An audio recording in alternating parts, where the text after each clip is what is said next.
오늘의 주요 뉴스입니다. 대선을 앞두고 과학기술 분야 공약을 살펴보는 토론회가 과학기자협회 주최로 열렸습니다. 각 당은 과학기술 정책의 중요성엔 공감하면서도 연구개발비 삭감 등을 놓고는 책임 공방을 벌였습니다. 방제시설이 부족한 시골보다 콘크리트 포장 면적이 넓은 대도시의 침수 위험도가 높다는 예측 결과가 나왔습니다. AI가 전국 홍수 피해 데이터를 학습해 홍수 위험 지도를 만든 결과 서울과 인천, 부산 등 대도시가 홍수 고위험 지역으로 평가됐습니다. 암 치료용 방사성 의약품의 표적 결합력을 인공지능으로 예측하는 기술이 개발됐습니다. 연구팀은 90만 개 약물 유도체 후보 물질과 20여 종 방사성 동위 원소의 화학적, 물리적 특성과 1,900여 종 암세포주 반응 등을 인공지능에 학습시켰다고 밝혔습니다. 최근 중국과 타이완 등 인근 국가들에서 코로나19가 재확산 양상을 띠고 있습니다. 원인은 무엇이고 국내 재유행 가능성은 없는지 전문가와 함께 진단해 보겠습니다.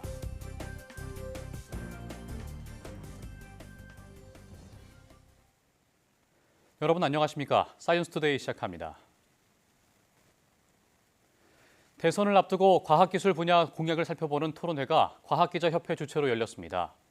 각 당은 인공지능 등 과학기술 정책의 중요성엔 공감하면서도 R&D 예산 삭감 등 현 정부의 정책을 놓고는 공방을 벌였습니다. 이성규 기자가 보도합니다. 더불어민주당은 윤석열 정부 3년을 최악의 경제 위기로 규정하고 과학기술을 해법으로 제시했습니다. 인공지능으로 저성장의 늪을 극복하겠다며 대통령실에 AI 정책 수석을 임명해 대통령이 직접 챙기겠다고 말했습니다. 모든 과제를 대통령이 직접 챙길 수 있도록 국가인공지능위원회의 위상과 역할을 강화하겠습니다.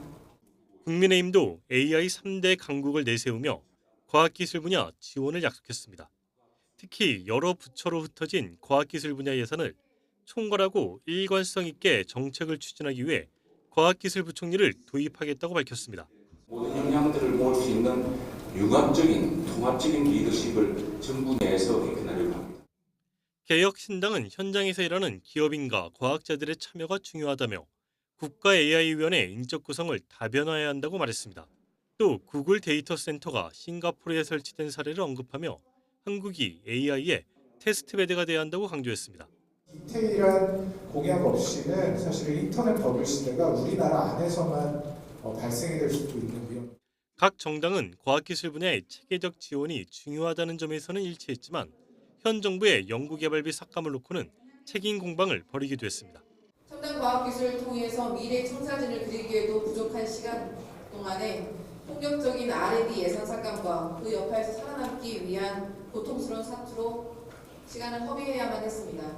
그러나 지난 문재인 정부 때 국가 부채가 2배가 늘었습니다. 민주당 정부 시절에 국가 부채가 안 듭니다.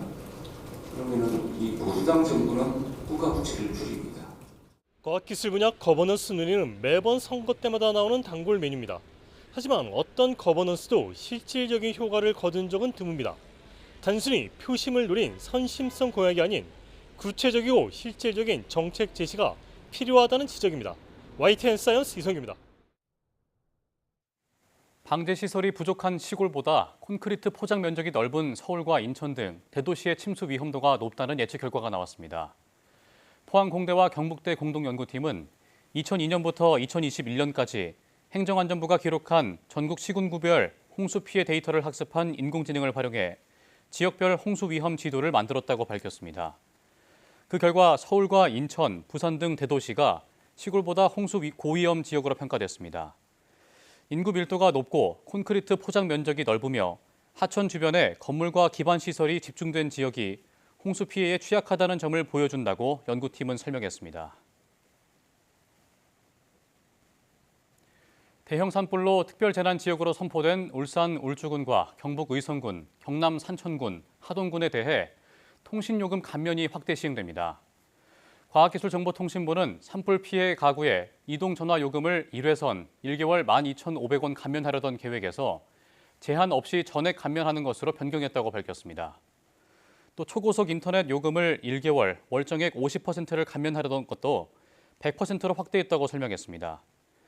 행정안전부로부터 피해 사실 확인이 완료된 주민이면 별도의 신청 절차 없이 통신사가 일괄적으로 감면하는 방식으로 진행되며 다음 달 고지분에 반영됩니다. 스페이스X가 화성 탐사를 위해 개발 중인 초대형 우주선 스타쉽이 9번째 시험 비행에 실패했습니다. 하지만 120m가 넘는 스타쉽 우주선에는 처음으로 한 번 사용한 로켓을 회수해서 재사용에 성공한 것은 의미가 있다는 분석입니다. 기정훈 기자가 보도합니다. 총 길이 123m의 초대형 우주선이 힘차게 발사됩니다. 화성 탐사를 위해 개발 중인 스타쉽의 9번째 시험 비행입니다. 계획보다 6분가량 지연됐지만 발사 3분 만에 1단 로켓과 2단 우주선이 순조롭게 분리됐습니다. 특히 1단 로켓 슈퍼헤비는 지난 7차 시험 비행에 사용한 것을 회수해서 다시 사용한 것으로 스타쉽에선 처음입니다. 이번엔 낙하하며 기체가 분해돼 회수하지 못했지만 스페이스X는 재사용 로켓으로 우주선을 궤도에 올렸다며 놀라운 성과라고 자평했습니다. 우주선은 67분 동안 비행한 뒤 인도양에 낙하할 예정이었지만 발사 30분 만에 문제가 생겼습니다. 자세 제어 능력을 잃고 기체가 회전하면서 제어되지 않은 채 대기권에 진입했고 결국 발사 50분 만에 교신이 끊겼습니다. 일론 머스크는 그러나 SNS를 통해 예정된 엔진 컷오프를 달성한 것은 큰 개선이라며 긍정적으로 평가했습니다. 사람 100명, 화물 100톤을 싣도록 설계된 스타쉽은 달에 다시 가는 아르테미스 계획에도 사용될 예정입니다. It's the human landing system that astronauts are going to use to go from the gateway down to the surface of the moon, hopefully within the next 2 years. 2023년 4월부터 지구 궤도에서 8번 시험 비행했는데 4번은 성공, 4번은 실패했습니다. 스페이스X는 발사 간격을 좁혀 3, 4주에 한 번씩 발사하기로 했습니다. 내년 말에는 인간형 로봇 옵티머스를 태우고 화성 착륙을 시도하고 여기서 성공하면 빠르면 2029년에서 2031년 사이 사람이 탄 우주선을 화성에 보낼 계획입니다. YTN 기정훈입니다. 한국원자력의학원이 암 치료 등에 쓰이는 방사성 의약품의 핵심 능력인 표적 결합력을 인공지능으로 예측하는 기술을 개발했습니다.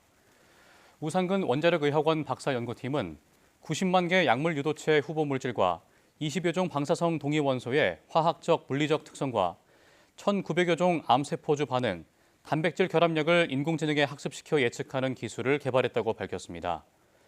표적 결합력은 방사성 의약품이 얼마나 정확하게 질병 부위를 찾아가 강하게 붙는지를 나타내는 지표로 결합력이 높을수록 정상세포는 건드리지 않고 환부만 효과적으로 치료할 수 있습니다.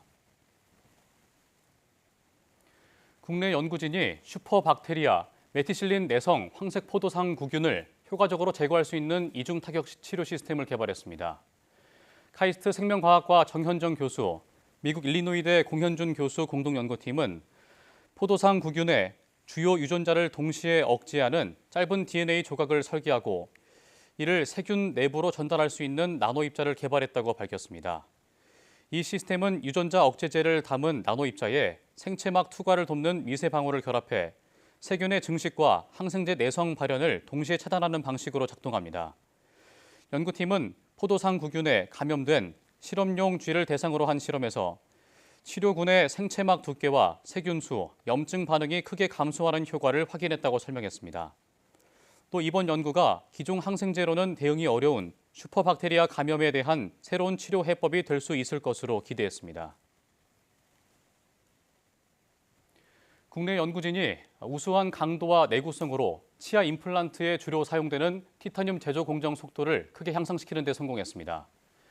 한국생산기술연구원 김건희 이호년 수석연구원 연구팀은 티타늄 소재의 제작 속도를 2배 이상 높이고 품질까지 향상한 공정 기술을 개발했다고 밝혔습니다.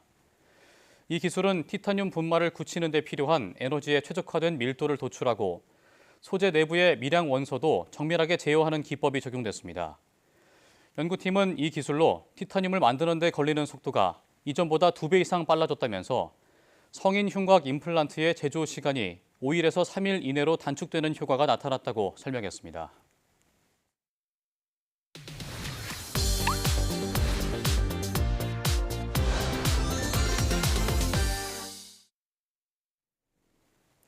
최근 중국 등 인근 국가에서 코로나19가 재확산 양상을 띠고 있습니다.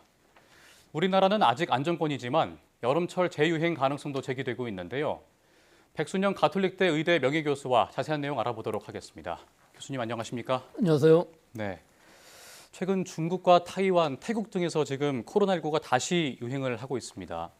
중화권을 중심으로 코로나가 다시 확산하는 이유가 뭔가요? 예, 이거는 지금 중국, 홍콩, 대만 등 중화권 이외에도 태국을 비롯한 동남아시아에서도 유행하고 있는데요. 네. 재유행이라고 할 수까지는 없겠지만 상당히 많이 유의미하게 늘어나고 있는 건 사실인 것으로 보입니다.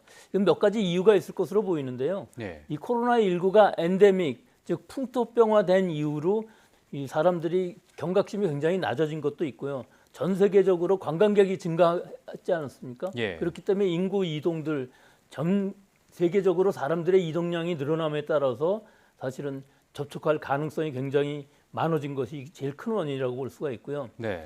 또 백신 접종률도 급격히 감소를 했습니다. 그래서 지금까지 백신으로 얻어진 혹은 자연 감염으로 인해서 얻어진 이런 면역력들이 시간이 지남에 따라서 점점 떨어짐으로 해서 전체적인 인구 분포에서 이 감염에 대한 감염이 잘 될 수 있는 사람들이 늘어나는 그런 원인이 있을 수가 있고요. 예. 마지막으로는 지금 유행하고 있는 유행주들 MB 1.8.1이라든지 KP3 같은 뭐 오미크론 그전에는 많이 그런 얘기 많이 했었던 것 같은데 피롤라의 하위 변이주입니다. 이것들이 초기 바이러스들에 비해서는 훨씬 더 전파력이 강해서 2, 3배 이상 강한 반면에 사실은 독성이 약한 특징을 가지고 있어서 네. 전 세계적으로 좀 재유행할 가능성이 높아지고 있는 시기라고 볼 수 있습니다. 네. 지금 다시 확산하는 이유로 여러 가지를 말씀을 해주셨습니다. 그런데 최근 타이완 보건당국에 따르면 그 다음 달 말에 환자 수가 20만 명에 달할 것이라는 전망을 또 밝히기도 했습니다. 근데 이게 2023년에 그 타이완 5차 봉쇄 당시에 그 최고치였던 118만 명을 넘어선 수치라고 하던데 과거와 같은 그 대유행이 재현될 가능성에 대해서는 어떻게 보십니까?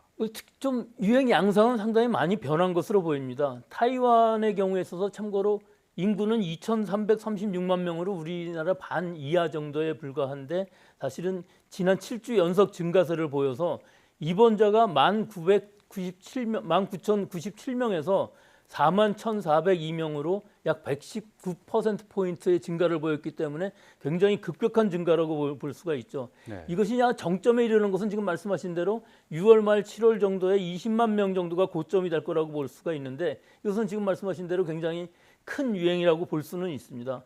근데 지금 올해 들어서 발생한 이 중환자를 보면 330명 중에서 47명이 사망했는데 대부분은 65세 이상의 고령자이거나 만성질환자들의 고위험군이었고요. 네. 또 참고로 중국이나 홍콩이나 우리나라의 양성률을 보면은 중국의 경우 16.2%고 홍콩의 경우 13.8%. 좀 우리나라는 낮기는 하지만 20주차 5월 11일에서 17일 사이의 양성률을 보면은 8.6%로 그 이전 주에 비해서 2.8%포인트 증가했습니다. 이 얘기는 지금 우리나라의 상황은 이 19주차에 비해서 좀 증가하는 추세를 확실하게 보이고 있다는 것을 알 수 있습니다. 네. 어쨌든 지금 양성 반응을 보이고 있는 사람들은 고위험군이 많다는 말씀을 해주셨는데 다시 확산 조짐을 보이고 있는 이 코로나가 바이러스 병원성에도 지금 관심이 쏠리고 있는 상황이잖아요. 이번 바이러스의 변이, 병원성이랄까요? 어떻게 보십니까? 이게 좀 국가마다 약간씩은 다른데요. 제가 아까 말씀드린 것처럼 BA 2.86이라는 피롤라 변이주의 오미크론 변이주인데요. 오미크론 변이주의 하위 변이주들인데 주로 중국인 경우에 있어서는 XDB 계열의 MB 1.8.1이고요. 또 그 다른 나라들에서 대부분들 우리나라 같은 경우는 KP3 변이가 많이 있는데 우리가 백신은 JN1이라는 이런 변이주에 대한 백신을 맞고 있는데 그거에 좀 하위 계층들이 지금 유행하고 있는 상황입니다. 예. 이것들은 사실은 독성은 상당히 약해져 있는 것으로 보이는 데 비해서 즉 젊은 사람들은 감염되어도 큰 증상을 나타내지 않지만 예. 고령층이나 면역 약화된 고위험군들에 있어서는 상당히 중한 질환을 나타낼 수는 있습니다. 하지만 더 중요한 것은 전파력이 굉장히 세계됐고 또 면역 회피력, 즉 새로운 바이러스가 만들어지면서 약간의 차이이기는 하지만 지금까지 얻고 있는 우리가 획득한 면역력에 대한 면역 회피력을 획득한 상황이기 때문에 좀 더 바이러스가 확산될 수 있는 그런 환경으로 이 변이주들이 행동을 하는 것으로 보입니다. 네. 잠깐 정리를 해보자면 어쨌든 독성은 낮고 전파력이 높기 때문에 고위험군이 걸렸을 때 좀 치명적일 수 있다 이런 말씀으로 해석이 그렇죠. 되는데 물론 전파력이 강하니까 여러 사람들이 걸릴 수는 있겠지만 젊은 사람들은 독성이 약함으로 해서 큰 피해는 없는데 예. 65세 이상의 고령층이라든지 면역약화 질환자들에 있어서는 전해 바이러스랑 별로 차이가 없이 굉장히 중증화가 가능하기 때문에 네. 백신 접종을 권고해 드립니다. 그렇군요. 그러니까 무엇보다 국내 재유행 가능성에 대해서 지금 우려가 나오고 있는 상황인데 특히 여름철이 다가오면서 바이러스 확산 가능성이 높다고 하잖아요. 어떤 이유에서 이런 이야기가 나오는 겁니까? 예, 이게 대부분의 호흡기 바이러스들은 겨울철에 많이, 특히 독감 같은 경우도 초봄까지 유행하는 데 비해서 코로나는 사실은 계절성은 별로 없습니다. 예. 다만 환경적으로 봤을 때 여름철에는 우리가 여행도 많이 가고 이동이 많아지는 데 비해서 실내 환경에서의 거동이 많아지는 계절이라고 할 수가 있습니다. 즉 너무 덥기 때문에 밖에보다는 실내 환경에서 에어컨이 켜져 있는 상황에서 우리가 행동을 많은 시간을 지체하기 때문에 이때 이 바이러스들이 상당히 전파될 수 있는 가능성이 높아질 수밖에 없게 되겠습니다. 더구나 예. 환기를 자주 하게 되면 농도가 낮아질 텐데 온도가 높아지는 것을 막기 위해서 에어컨이 켜져 있는 상황에서는 사실은 환기를 잘 하지 않기 때문에 바이러스가 점점 더 늘어나는, 농축되는 그런 효과를 가질 수밖에 없기 때문에 특히 이 안에서의 어떤 바람의 풍향에 문제가 생겼을 경우에는 그 풍향의 직선상에 있는 분들은 다 감염될 수 있는, 즉 감염 확률이 훨씬 더 높아질 수 있는 계절이 오히려 여름철이라고 할 수 있습니다. 그렇군요. 또 현재 유행하는 국가들이 또 인접 국가들인데 그래서 경계를 더 늦출 수가 없는 상황인데 어떤 조치들이 필요하다고 보세요? 예, 지금 전 세계적으로 검역을 하고 있는 나라는 없습니다. 결국은 외국에서부터 걸려오든 국내에서 걸리든 그 바이러스들은 전 세계적으로 합쳐질 수밖에 없는데 더구나 마스크를 미세먼지 때문에 마스크는 물론 쓰겠습니다만 마스크도 거의 쓰지 않는 상황에서 해외여행을 갔다가 돌아오면서 국내에 귀국했을 때 만약에 어떤 증상을 나타낸다든가 했을 때는 꼭 의료기관에 가서 고령자인 경우에 있어서는 진단을 받을 필요가 있고 젊으신 분들의 경우에 있어서는 사실은 꼭 코로나든지 다른 호흡기 감염병이든지 진단까지 할 필요는 없습니다만 집에서 잘 쉬면서 대증치료, 즉 증상을 약화시키는 약제들을 복용해서 빨리 회복하는 것이 좋을 것으로 보입니다. 그런데 이 지금 국내에서의 상황은 전에처럼 그렇게 전체 환자 수를 측정한다든가 이런 거는 하고 있지 않지만 우리나라에서 221개소의 모니터링 기관들을 가지고서 표본 감시 체제를 갖추고 있기 때문에 이것을 아마 좀 더 느린다고 하거든요. 예. 그러니까 이 표본 감시 기관에서의 이 바이러스의 확산 속도, 즉 환자들의 확산 속도, 또 중증화 정도들을 잘 확인해서 우리는 그거에 따라서 대비를 하는 방역 지침이 지금은 필요한 시기라고 보이고요. 코로나가 지금 현재로서는 무서운 병은 아니지만 고령자나 면역 약화 질환자들, 만성 질환자들에 있어서는 아직도 굉장히 무서운 질환이고 사망률이 높을 수밖에 없습니다. 이에 따라서 우리는 지금 코로나 치료제를 65세 이상이 아니면은 처방을 받을 수도 없고 또 일부 유료화가 되어 있는 상황이기 때문에 본인 부담금이 생긴 상황이지만 일단 고령층에 있어서는 코로나 진단을 하고 코로나라고 확진이 될 경우에 있어서는 코로나 바이러스의 치료제를 복용하는 것이 팍스로비드라든지 라게브리오 같은 치료제를 복용하는 것이 좋을 것으로 보이고요. 특히 고령층의 경우에 있어서는 작년에 이미 백신 접종을 시작을 했지만 지금 이 시기에서도 백신 접종의 이득은 훨씬 더 클 것으로 보입니다. 예, 지금 말씀해 주신 대로 질병관리청에서도 고위험군에 대해서 지금 백신 접종을 당부했는데 어쨌든 고위험군은 백신 접종을 좀 의무화할 필요가 있는 거로 보시는 거죠? 글쎄요. 지금으로 봐서는 의무화까지는 아니더라도 예. 자진해서 좀 내가 몸이 약하고 호흡기 질환에 잘 걸린다 하시는 분들은 접종을 받는 것이 훨씬 더 이득이 크다고 보겠습니다. 네. 그럼 그렇다면 고위험군이 아니더라도 예방을 위해서는 어떤 노력들이 또 필요하다고 보세요? 지금으로서는 딱히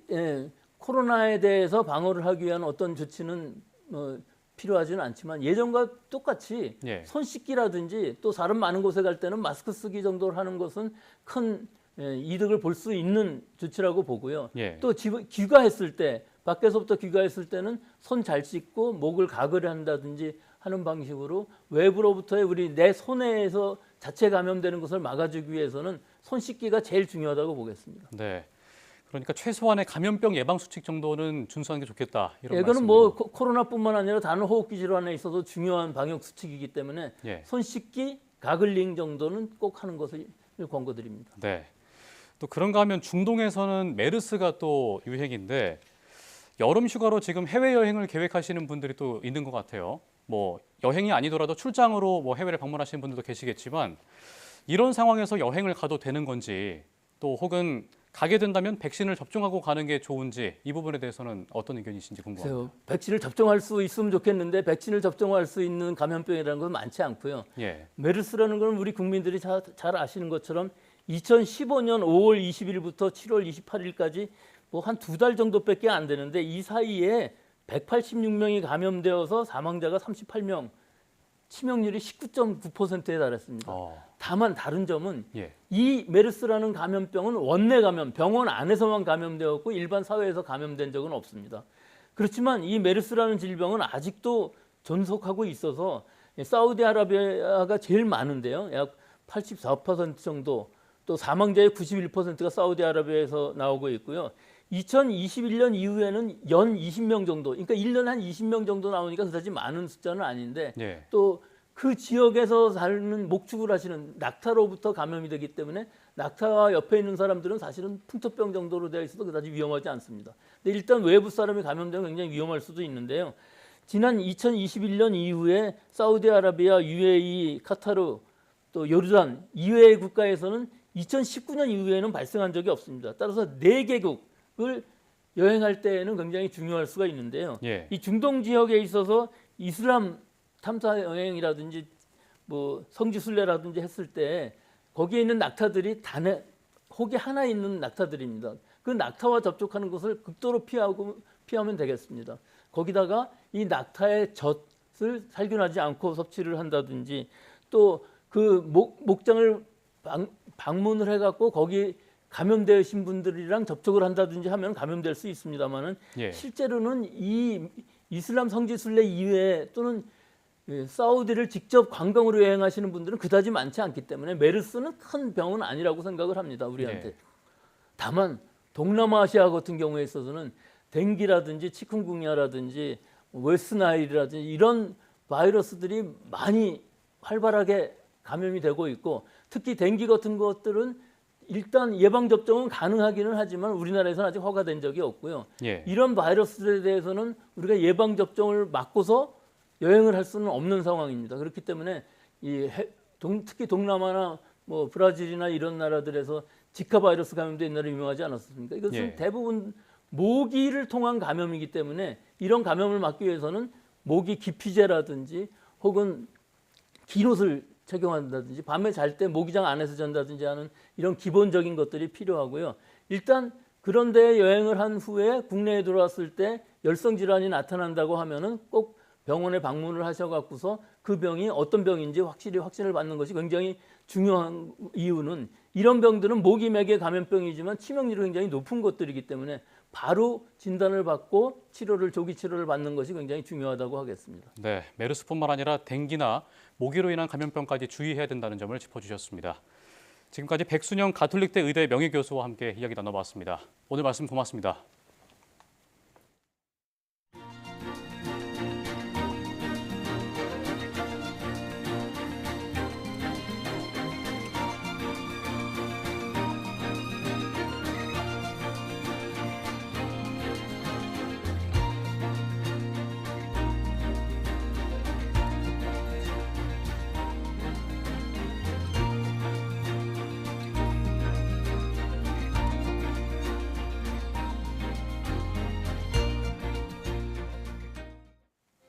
콘크리트 포장 면적이 넓은 대도시가 시골보다 오히려 침수 위험도가 높다는 소식 앞서 전해드렸는데요. 올해 극한호우에 대비한 침수 대책이 필요해 보입니다. 뉴스 마칩니다. 고맙습니다.